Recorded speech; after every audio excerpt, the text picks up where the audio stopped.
एक ही उद्देश्य है। परमात्मा का जो संकल्प था, एको अहम बहुश्याम,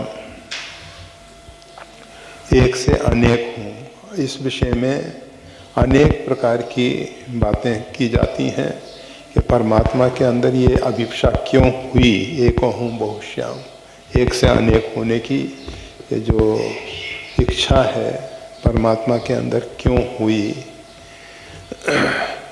परमात्मा अपना रसास्वादन करने के लिए अपने से भिन्न होकर ही अपना रसास्वादन किया जा सकता है।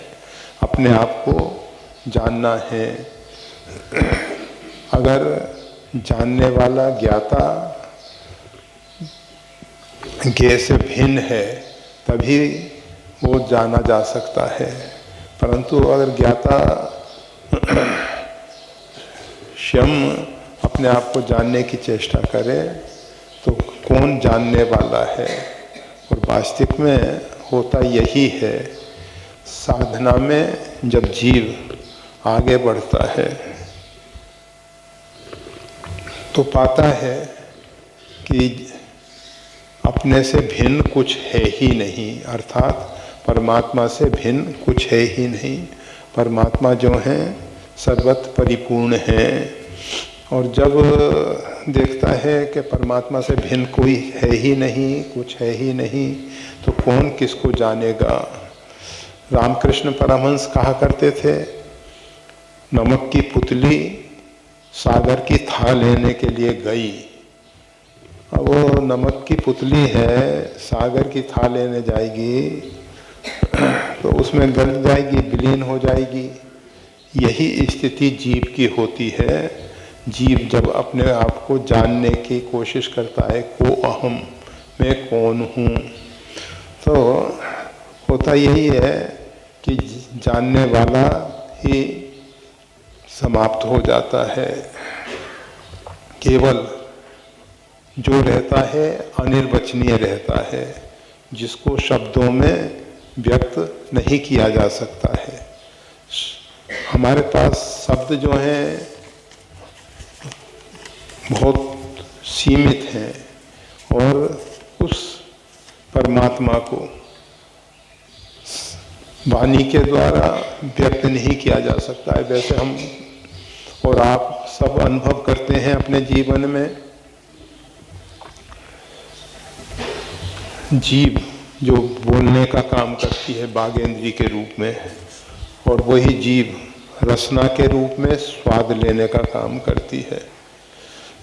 एक ही इंद्री के द्वारा, मतलब जीभ के द्वारा रसास्वादन भी होता है और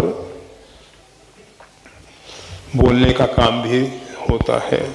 परंतु हमने जो भी गुड़ की मिठास, नमक का खारापन, वस्तुओं में खटास, ये सब अनुभव तो किए हैं, परंतु शब्दों में उनको अभिव्यक्त नहीं कर सकते कि मिठास कैसी है, खारापन कैसा है। वो तो चखने से ही मालूम पड़ेगा। इसी प्रकार से जीव जब अपने आप को जानने की, आत्मा ही आत्मा को जानता है।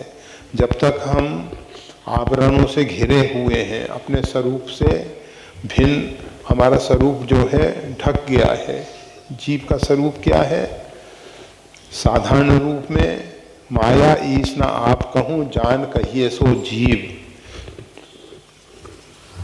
जो ना तो अपने आप को जानता है कि मैं कौन हूँ, ना ये जानता है कि मेरे जीवन का लक्ष्य क्या है, और ये भी नहीं जानता है कि अगर हमारे जीवन का लक्ष्य परमात्मा है तो परमात्मा और हमारे बीच में कौन सा पर्दा है, कौन सा अवरोध है जिसके कारण हम परमात्मा से भिन्न हो रहे हैं, दूर हो रहे हैं।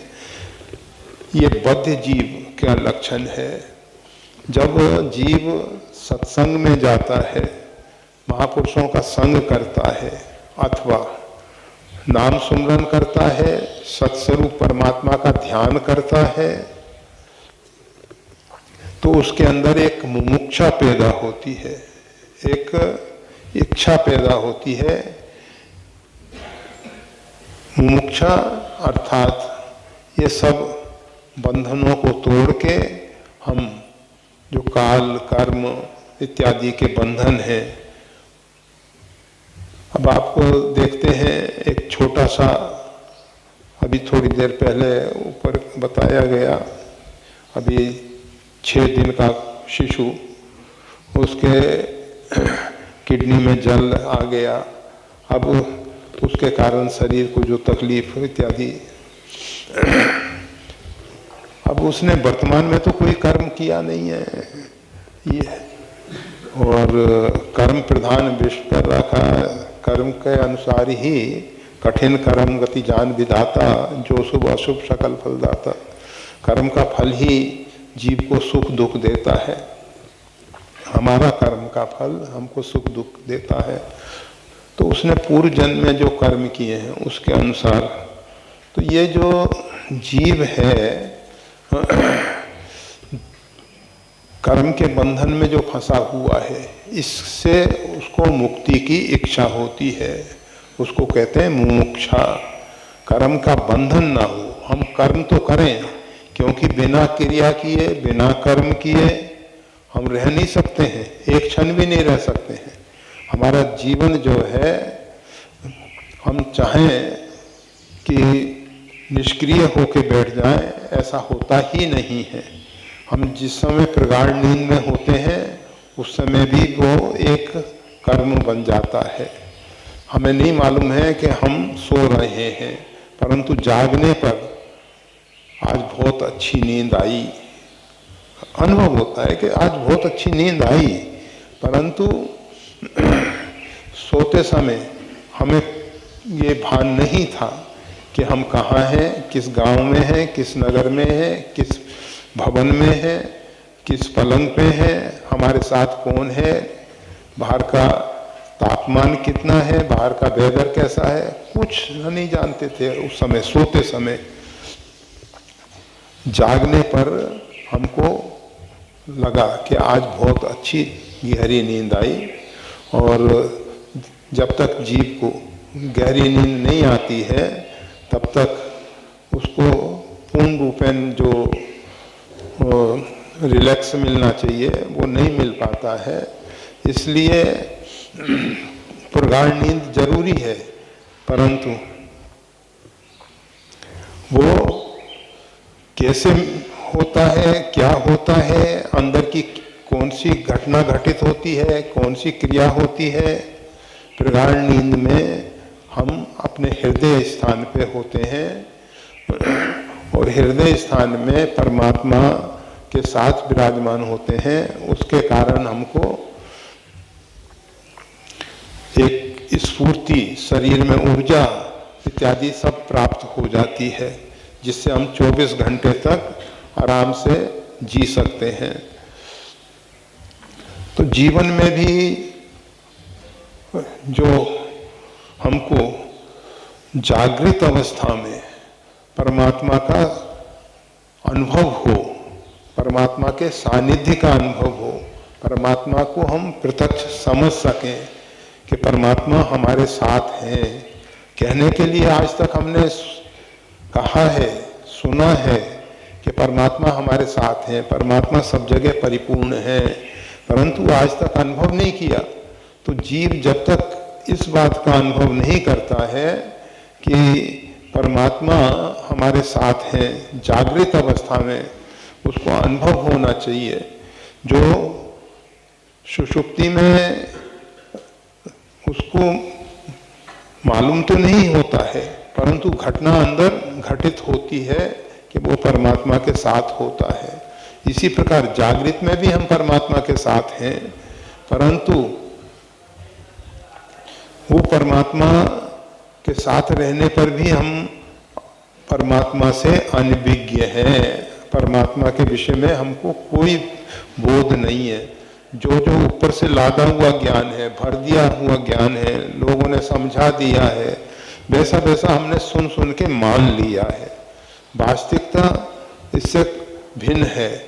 वास्तविकता जैसे अभी रसास्वादन की बात हो रही थी, कोई भी रस को जब तक हम स्वयं अपने जीवन में अनुभव में नहीं लेते हैं तब तक उसके विषय में हम अनभिज्ञ हैं। ऐसे ही परमात्मा सच्चिदानंदमय है, बात बिल्कुल सही है, परंतु उसका अंदर से अनुभव होना चाहिए।